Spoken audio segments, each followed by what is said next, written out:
Everyone wants more money, but most of us weren't taught how to create an abundant life.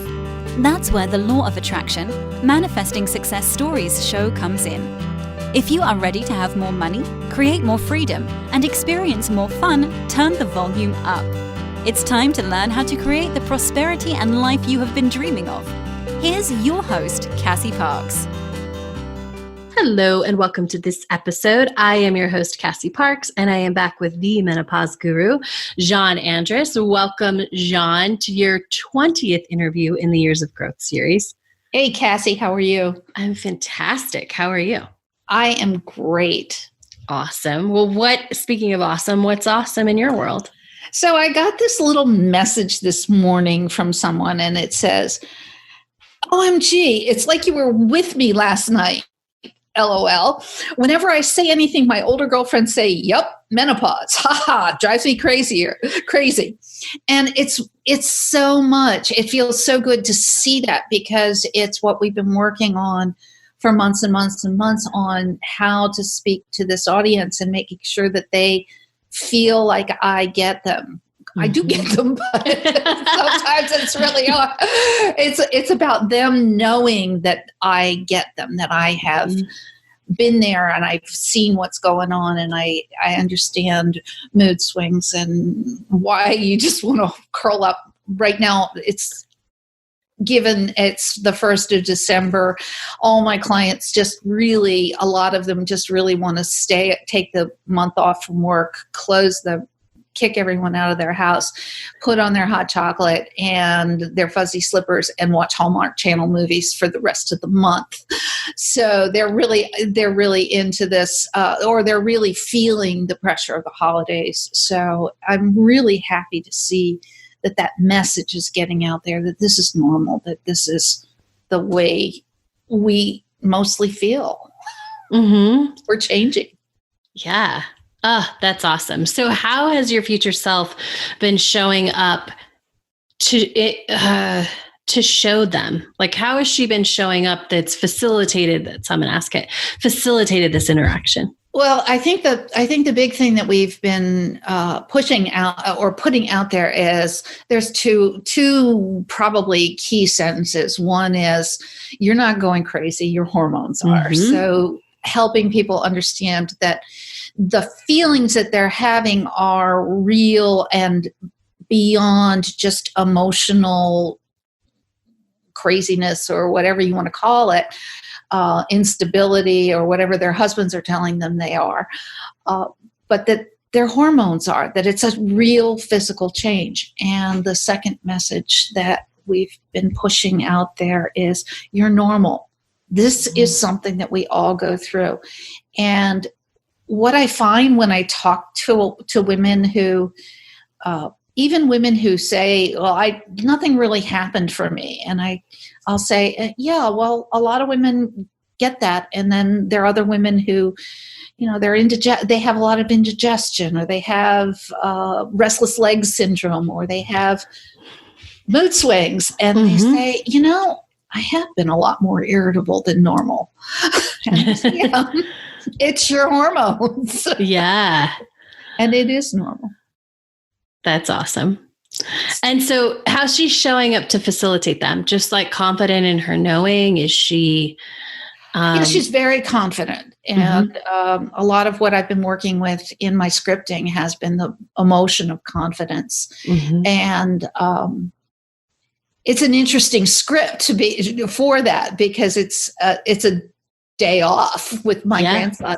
And I think in a lot of ways that I would be very confident in that situation anyway, because we're doing fun stuff that I like to do, and he likes to do with me. Hopefully his 9-year-old self will be doing it as much as, now his 4-year-old self is a little bit less accomplished, maybe. Yes. And so it'll be interesting to see how his 9-year-old self interacts with my self at that time. But I think confidence is a emotion that feels really comfortable in that particular day that I'm scripting.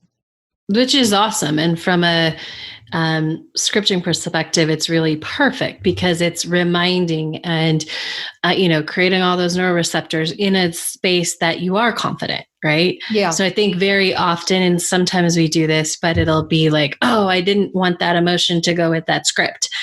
Right. Or that shouldn't be the emotion that goes with that script because I'm not getting this or I'm not getting that. And the truth is that's a great place to practice. It's a great place to reinforce that confidence. And it comes out in other places, whether you're scripting about it in this moment or not. Right. Yeah. And it's interesting because I had exactly that reaction. In fact, I think I might have said it to you. I was like, shouldn't this be happy? Right. Shouldn't this be a happy day?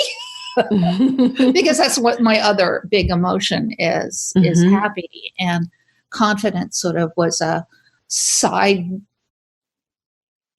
piece, can I say, as I went through this particular workshop. And then you picked it and I was like, yeah, I feel confident there anyway. I don't have to work on confidence there. And as I've been working with this script over the last couple of months, it's become more and more easy to feel the confidence and also to like throw in a little happy or. Yeah, because you're scripting it, it's natural to be happy in that, right? Yeah. There's not it doesn't, and what your brain does is what a lot of people like, oh, well, I have to do X if I want X, or I have to do this. The thing is being in that space is naturally elevating your happy, getting to be there in your script every day and have that experience is naturally elevating your happy. And we're just confirming confidence and really paving strongly that path that you need, which are all things that it's not that I pre-planned them in the workshop. I didn't go, oh, this goes here, right? Because it's all very intuitive. Okay, this is the first one, this is this. But when I step back and look, I can totally see how the process is working. Yeah, which is really cool. And a wonderful piece of these interviews is I get to hear some things that I wouldn't hear in the workshop, because I think even if I asked that question, you would have said, just do it. Probably. Yeah. Probably would have said, maybe. Just feel into it. Feel it. Yeah. And part of that reason is because I don't know until later. Like there's very structure that I follow, this is fun about doing these interviews because we get to talk a little bit more than we maybe normally would come up. But so when doing that, there's parts that are structured. There's a lot that I follow my intuition. And even if it doesn't make sense to me, I do it anyway. And this would be one of those where I might not have it. Had you asked on day 2 of the workshop, well, why are you having me do that? The answer would be because that's what came up. And that's how we followed the path and we got here. And so now we trust the path. I don't know. But stepping back, I'm like, oh, I totally get it. I can totally see it now. Yeah. Yeah. And it's just been a fun, some days we go kayaking and some days we go mountain biking and some days we go hiking. As I script, it just, whatever, most mornings he's making breakfast at our house and having stayed overnight with us. And I ask him what he wants to do for the day, and whatever he tells me he wants to do. And it usually just is part of the typing is how I figure out what we're going to do that day. And then we go off and do it.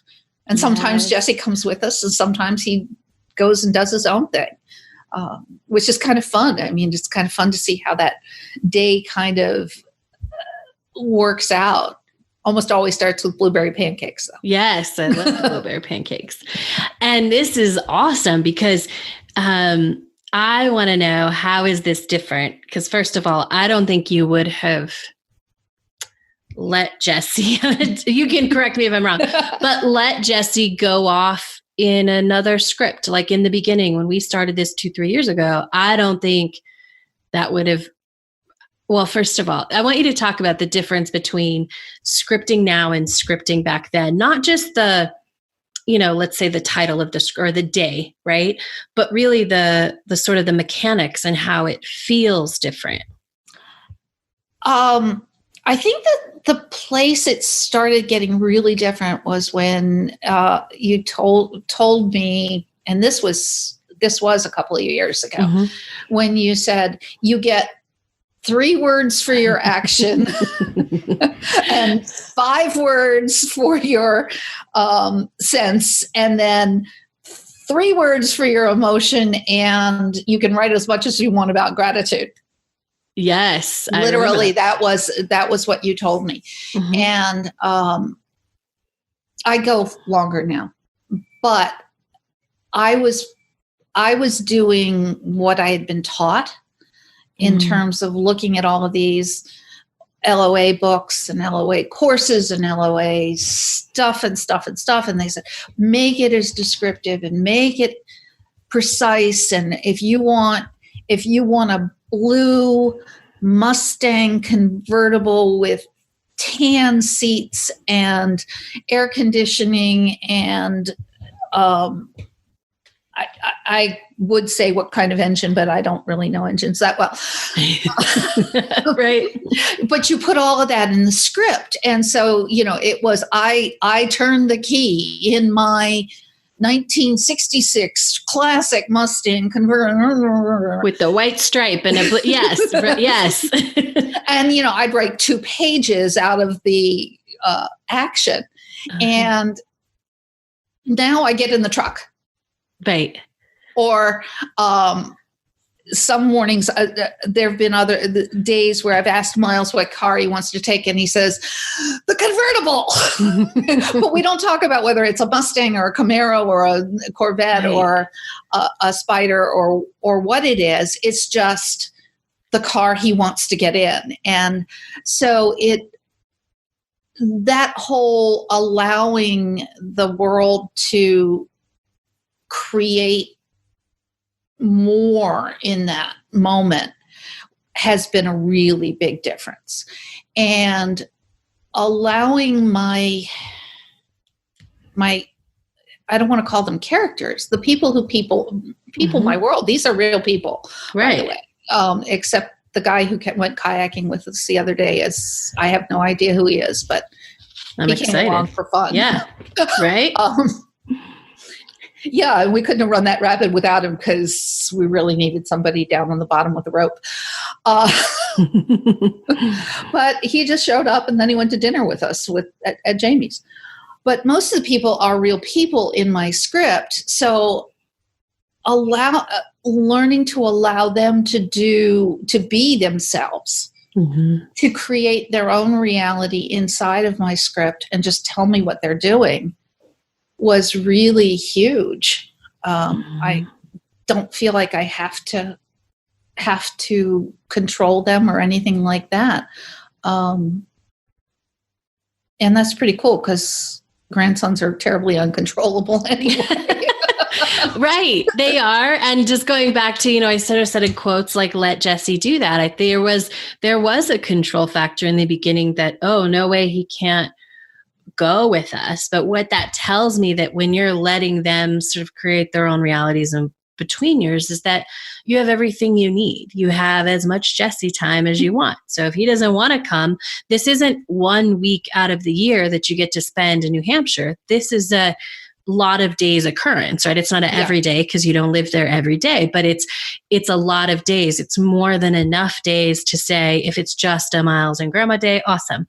If it's a, Jesse comes with us day, awesome. If it's some, new friend joins us, awesome, because there's more than enough time. There's more than enough experience. Yeah. And it feels, I told you last week, it feels like even the ratio, which has always sort of been, well, we leave New Hampshire after Miles's birthday, and we come to Louisiana, we stay till after Jazz Fest.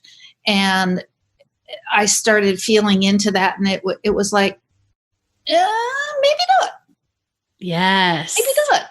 And it's always been, this house has been where we come back to. And there was maybe not.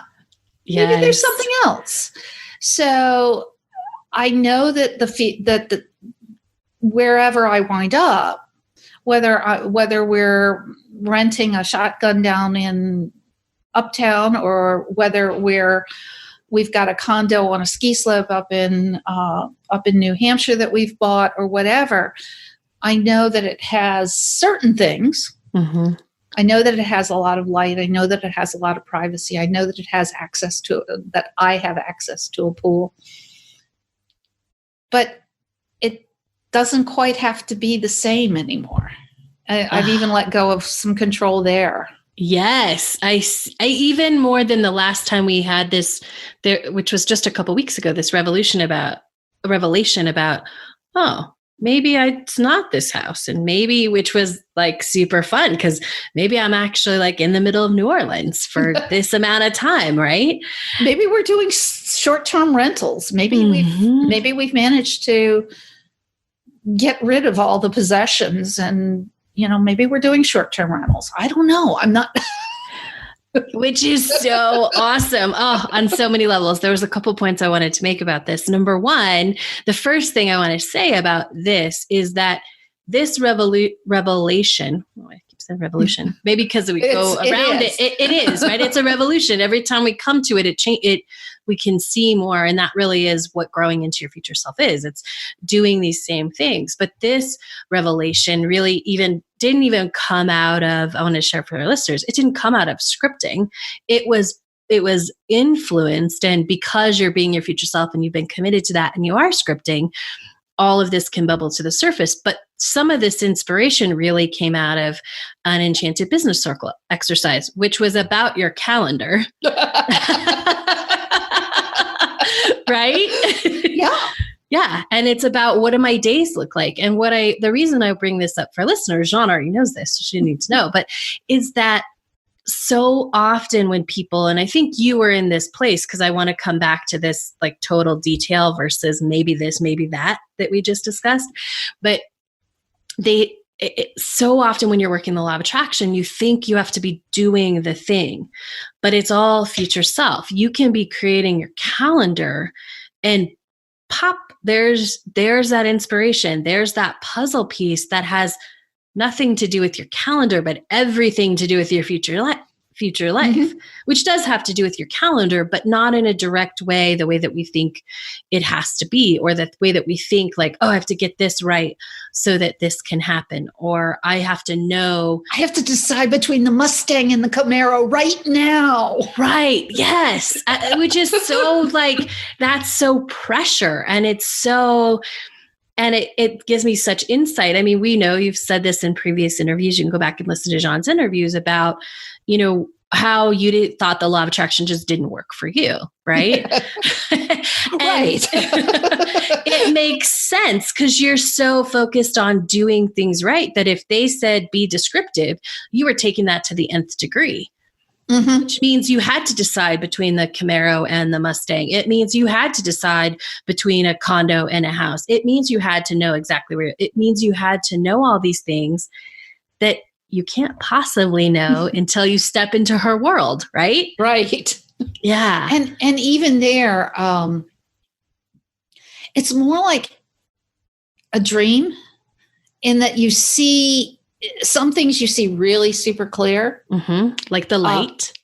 That there's light. I see Miles on a stool working on in with the batter but I don't see what the bowl really looks like. And I don't know whether I've said this, but my future self has fallen in love with doing pottery, and she does pot. So this bowl is probably something she made, but I don't know exactly what it looks like, and that's okay. Yeah. That is okay. And it's okay that all you see is him and the counter, and you don't know whether it's a marble island or a granite island, or what color the kitchen is, or what's out the windows specifically, because it's there with him, and that's the experience is amazing. Yeah. Which is, how different is it to go maybe this, maybe that, then I have to have the Camaro that's, black and silver and has this rim and this stereo system and all that. And I think the other thing that it doing that has eventually led to, and I will admit, I mean, I say this frequently on our interviews, you guys don't have to take this long to get here. You really can do it much quicker than I did. I'm just really super stubborn. But getting it down to the sparse level of detail, downstairs. Okay.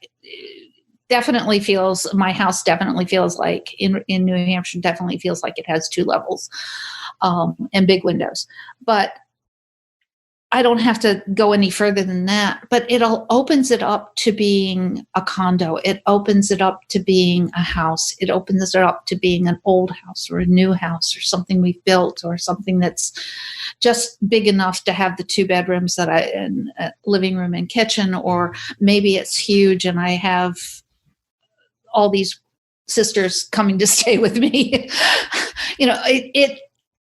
I don't know, but I know the essentials, and that is that it has light and a view and a space for Miles and a place to cook and a place for Jesse and me to snuggle in bed together. Yes. And this possibility of what your life in Louisiana looks like, right? Yeah. Yeah. How does that feel? Mardi Gras parades. I know that. Right? Of course. That's the thing for sure, right? Yeah. It has Mardi Gras parades, and it has the ability to go to the Roosevelt Hotel and see what the Christmas decorations look like, and to stop at the carousel and have a drink. And maybe it's this side of the lake, and maybe it's the side of the lake that has New Orleans actually in it. Yeah. But I don't know. And it's really cool. It's really different to feel like there are so many options. Which is very key, I think, when we're talking LOA, is that so often what we do, and from a scientific, we collapse all these other options. So there's only this one path, which limits sort of the way things can happen. Mm-hmm. But when there's so many options and we just need this, like, the field stays wide open. And as we go and we make choices that feel good, we start to create other possibilities. But there's so much room for the universe to create things because there's so many possibilities that are open. And I think this goes back to what happened a couple of years ago, when I got to the end of the year and I looked at my bank account and realized that I had set a goal to manifest $108,000 that year. Mm-hmm.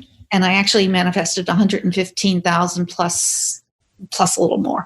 I think it was 117 numbers. Yeah. It sticks in my head. There was something there, yes. There was a little bit more here or there, or whatever.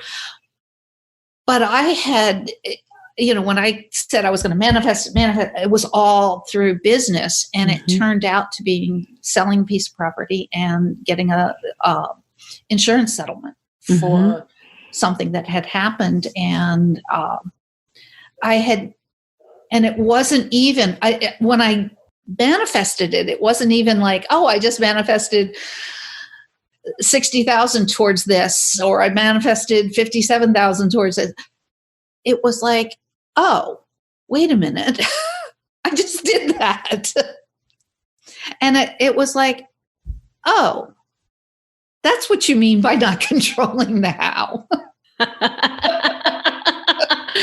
Yes, that's right. And this is a whole new level of that. Yeah. Yeah. So awesome.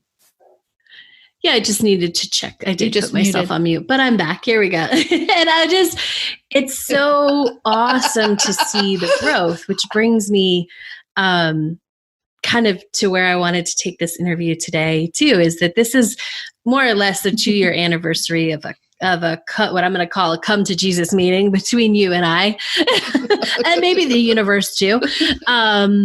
and so I think that was a pivotal moment. And I asked you before we started the interview, is it obvious why it wasn't working before then?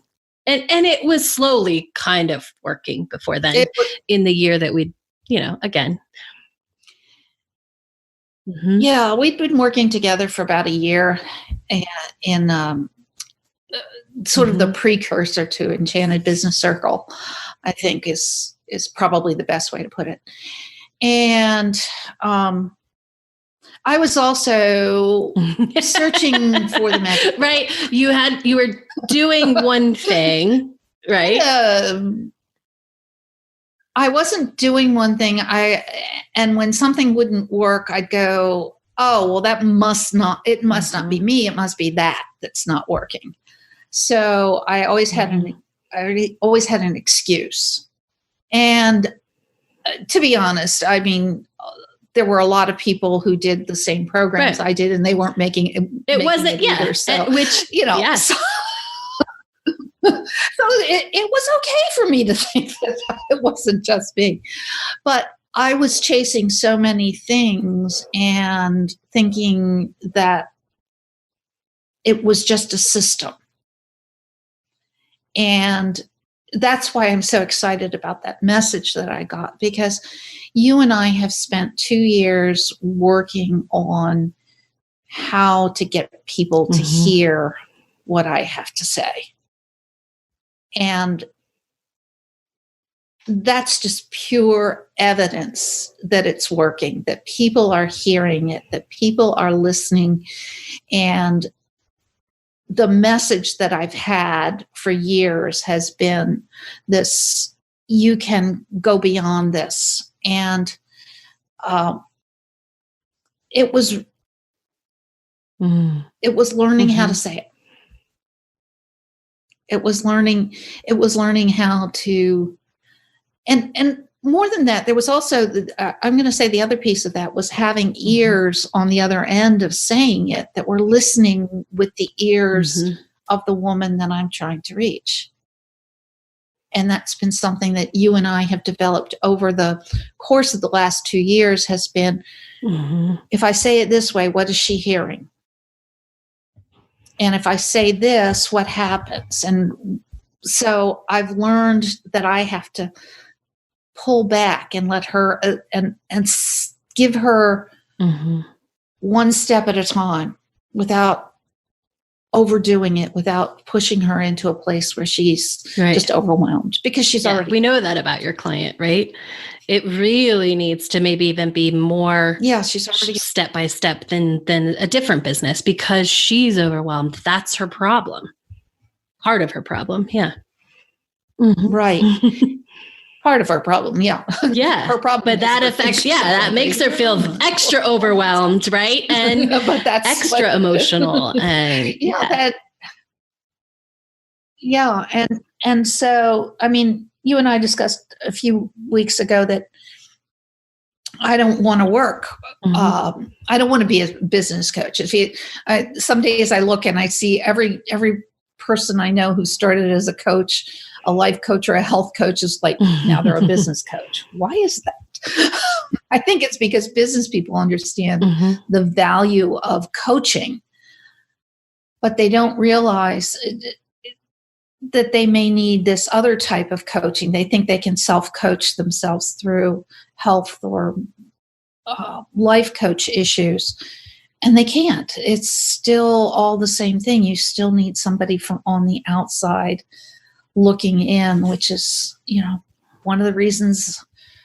The only other coach I'm working with right now is Jill Angie on running, because I need somebody to kind of keep me accountable and down that straight path very straight path. I live in Louisiana. We have very straight paths to run on. Alligators in the middle. Yeah. But no, but it's that we think sometimes that we are coaches so we can self-coach through a lot of this other stuff. And it's not possible. It's just, so.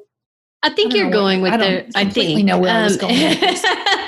is it's that specific, right? It's that I'm a menopause I am the menopause guru. And so that does not mean I should be able to figure out how to do a business. Just because I know how to be a coach doesn't mean that I should have known, or it should be a given that I know how to build my menopause guru coaching business. Right? The same as I pretty much know how to run. Like you do know how to run, but that doesn't mean, I'm actually a running but coach, it doesn't mean that I'm certified as a running coach, maybe are going to be able to keep yourself motivated all the time, or on that right path, or seeing that next goal, right? Because when you come up to a running goal that feels like, I don't know if I could do that, right? You want a coach to get you like over that, I'm going to use the word over that hurdle, even though it's not over the alligator, right? Yeah. Don't do hurdles. But you want, that coach to do that. And so as a coach, I think what you're saying is that often coaches think I should be able to do this because I know how to be a coach. So I should just be able to coach. But coaching through menopause and those symptoms is a different skill set than writing an email. Like they're not the same. And it just because you're really good at being the menopause guru and helping any woman identify what hormones are, out of whack and how to balance them and what small changes she can make, just because you're a genius at that doesn't make you a genius at writing the email that's going to get her on the phone with you. Yeah. Exactly. And it means for the other coaches who might be listening to this, you may be hitting 40 or 45 and wondering what the heck just happened to your body. I talked to a really well-known coach the other day who said exactly that. She's like, I don't know what happened to me, but I hit 45 and all of a sudden I can't sleep and this is going on and this is going on. And I sent her a copy of my book because it's different. It's having the knowledge and knowing how to apply that knowledge to a specific area. So having someone have those ears is really important. I love that. And I just want to make sure we say this because it was a really good point that you made before, and you talked a little bit about it. But before sort of that meeting where I feel like is where you went all in here, right? I think you had been about 50% into our work together. And so it was working about 50%. Maybe you were in 30 and it was working about 30%. But in that meeting, I said to you, like, how much of the work do you think you're doing? Like, give me a number, right? And that number really corresponded to results, which is a great, if you're in any program and, you think it's not working or you're questioning whether you need something else, the first question to ask yourself is, how much of the program am I doing? For real, like being real with yourself. If you have the option, ask the person in charge of that program, what percentage do you think I'm doing? Because they might not be the same, right? And then go to work from there. Is this the right program or am I just not in it, right? But what you said is I was looking for the quick fix, not to be, you were looking for a quick fix. You weren't looking to be the menopause guru. And so you explain that a little bit. Yeah. So the menopause guru actually grew out of the expansion of internet domains into the guru domain. Some of these have taken off and some of these haven't. I don't think this one has taken off as much as they thought it might. But I had already, when those came out, put so much time and effort into learning about menopause. And I had already started restricting my practice to just women. I mean, when I started, I honestly did a little bit of everything. I did personal training for guys. I did personal training for women. I did wedding gigs where I went after brides as clients because brides were always trying to get ready for their wedding. I taught classes with kids. I taught classes. I did everything. And I had already, when the guru domain came out, I had already started moving things down into just this one specific clientele. And I had rebelled against it once. I rebelled a lot. Previous coach, don't work with her anymore because she probably wouldn't work with me. Anyway, I had rebelled against that and kind of opened things out, and then I closed things down again. And when the Guru domain came out, I really decided to focus on that. And I was seeing how important that was. And I did the book writing. And then I was looking for one thing. I was looking for the way to get on TV, or the way to be the person who was the go-to anytime they needed an interview or whatever it was. I kept thinking, oh, that's all I need. I just need that. I just need to get there, and then it'll all happen. And I don't think I ever really thought about who that person was. That was the person who was doing the TED Talks, or the person who was on CBS this morning during menopause month, or was the person that got invited to do the keynote address at NAMS, or was the person who was writing a bestseller about menopause that was a New York Times bestseller, not just an Amazon bestseller, which is a whole lot easier to do. For real. Especially, no, I won't say that. But it did make a difference in when I started. Mm-hmm. And I had done 2 of your workshops. So it wasn't like I hadn't done these interviews as the menopause guru in the future. But it really was when I started being her on an almost daily basis. And I say almost because I'm still which is okay. Like 80% than 100%. Yes. It's a lot better than the 30. And I'm getting better. I mean, I will say the last few weeks I have gotten even better. And partly that calendaring exercise we did. But being her and seeing what her life is like, there were some times when it was scary because she was so busy being the go-to person. And what I realized is that she had to find a place in that life that kind of balanced all of those things. And so being her really allows me to choose the things that I do to become her. Being her allows me to choose the things that I do to become her. It makes sense to me. Anything you want to add to it's really that when I see her and when I know there. Yes, you can put that quote up. Yes. You get to choose, because with each possibility, there's all these other things that come with it. And most people do like you. Well, I'm the person on TV. That makes it all everything.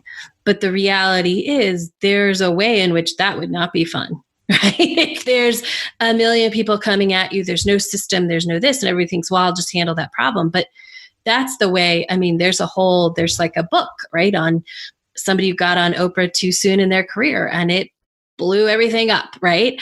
And so when you are her, you do get to choose the things to become her, so that you're not just getting this thing that you want, which is this successful business, but you get the life that wraps around that business and is really what we all want. Like, yeah.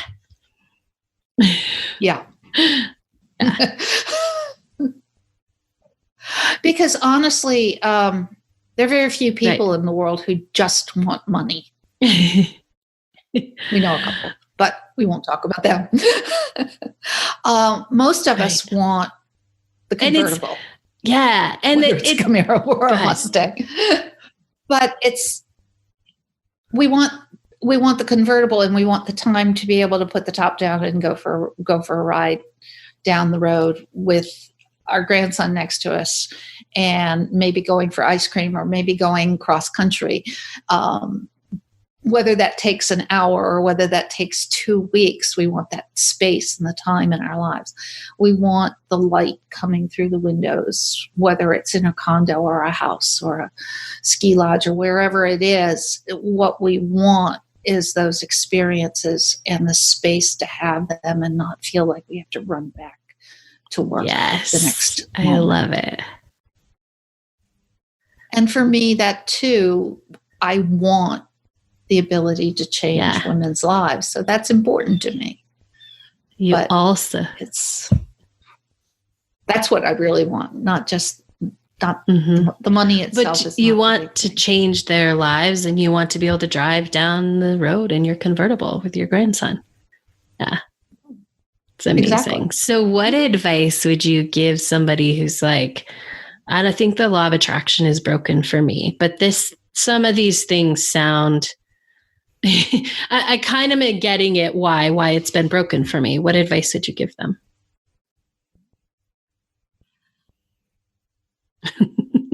There's a book out there. And if you've read it, it's called Manifest 10,000. It's by this woman named Cassie Parks. She has a podcast. You probably want to listen to that too. Read the book. Do the work. Find Cassie online and start doing the work with somebody to help you. Because honestly, I don't think I could have gotten it from a book. I listened to Abraham Hicks for years. I mean, I could practically recite.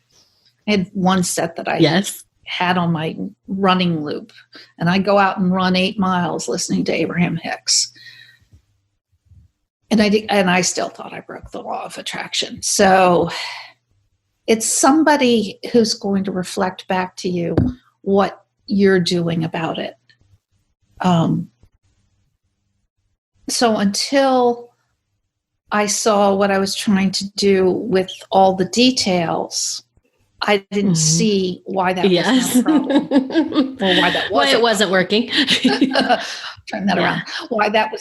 Why it wasn't working. And so I needed somebody who was going to tell me, not tell 9,000 anonymous readers or 1 million anonymous readers, but to really get into that and say, this is what you need to know about how that's going to work in your life. And then to gently push you in the right direction. And like I said, the sooner you do that, the sooner it will work. But if you're stubborn, that's true. It just takes longer. Just takes until you decide not to be so stubborn anymore. And then it works. It's like, right? That's the thing I love about this. And for anyone out there who's stubborn, is that as soon as you let go, it works. It's not like, oh, I did this for so long, so I sort of have this long of a punishment period. It's not. It's not like, purgatory. Oh, I don't want to be that stubborn anymore. Oh, okay. And it starts working a lot faster. Yeah. And I will say, I mean, you and I had a talk about what has happened over 2019. And 2019, I thought was going to sort of be my breakout year financially. And what it's really been has been my breakout year in terms of time, in terms of feeling her and being her. She took 2 weeks and went to New Hampshire this summer and spent 2 weeks being with my grandson. And, we talked about it not being an unusual thing. And I honestly had to deal with that because there were a couple of days where, and And I only get a couple weeks a year with him right now. My future self has more time and space with him, but right now it's limited. And so when I went up there, I had to deal with sharing him with some other people, and it wasn't always easy. And part of that was being, your future self doesn't have this issue. She has all the time she needs with Miles and all the time to spend with him.